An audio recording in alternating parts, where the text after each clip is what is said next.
Motivation है, we must have a theme, a goal, a purpose in our life. If you don't know where you are aiming, you don't have a गोल।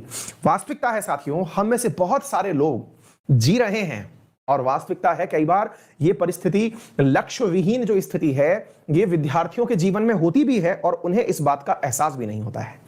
बहुत बार ऐसा होता है हमारी life में कि हम लोग सुबह जगे, किताब उठाए, पढ़ लिए, जाए, सो गए, फिर अगला दिन हुआ, मतलब महीने महीने भर तक हम ये नहीं सोच पा रहे होते कि वास्तविकता में हम तैयारी किस एग्जाम की कर रहे हैं। मैं ऐसे बहुत सारे विद्यार्थियों को जानता हूं, पर्सनली मिलता भी हूं, जिनको देखा है मैंने पढ़ते हुए, और उनसे इस बारे में बात भी हुई, संवाद भी हुआ। वो अक्सर एक ही बात करते हुए देखे जाते हैं।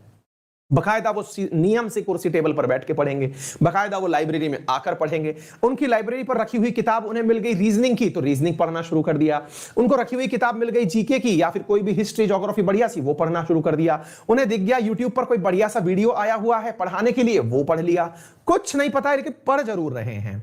साथियों, ये वैसे ही है जैसे कि एक रथ में 7 घोड़े लगे हों और वो 7 घोड़े अलग अलग दिशा में भागना शुरू कर दें, तो ऐसी स्थिति में रथ कहीं नहीं खिंचता, वो चैरियट कहीं भी मूव नहीं होता।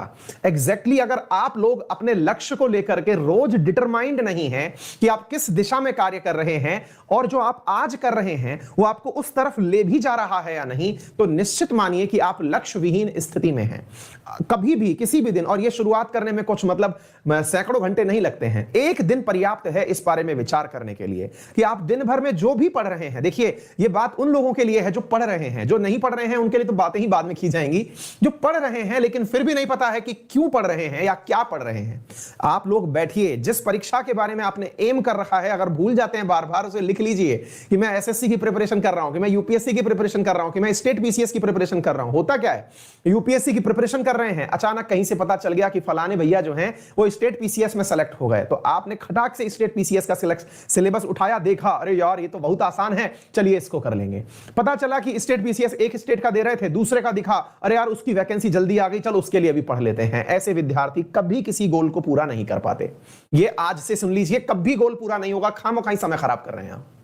आपको लगेगा कि आपकी परीक्षा पोस्टपोन हो गई है, चलिए दूसरा एग्जाम ट्राई मार लेते हैं, लेकिन भाई मेरे, कोई भी एग्जाम इतना आसान भी नहीं है भारत में। जब बेरोजगारी परसेंटेज 18% से ऊपर निकल गई है, 1.5 करोड़ लोगों की नौकरी छूट गई है, तो इतना आसान भी नहीं है कि आप 6 महीने में पलटी मारे, दूसरे एग्जाम की एंट्री किए, फिर छोड़कर वापस पुराने में आ गए। जहां है बने रहिए, और जिसमें लगे हैं उसमें तब तक लगे रहिए जब तक उसमें आपको प्रोग्रेसिव रिपोर्ट दिख रही है, सकारात्मक मामला चल रहा है। अदरवाइज ना बहुत चिल्लर हो जाती है, बहुत दिक्कत हो जाती है लाइफ में, ठीक है ना। तो अपने बारे में सेल्फ असेसमेंट करिए कि आप किस दिशा में हैं, दिशा सही है या गलत, इसका निर्धारण करिए और फिर पढ़ते चलिए। तो चलिए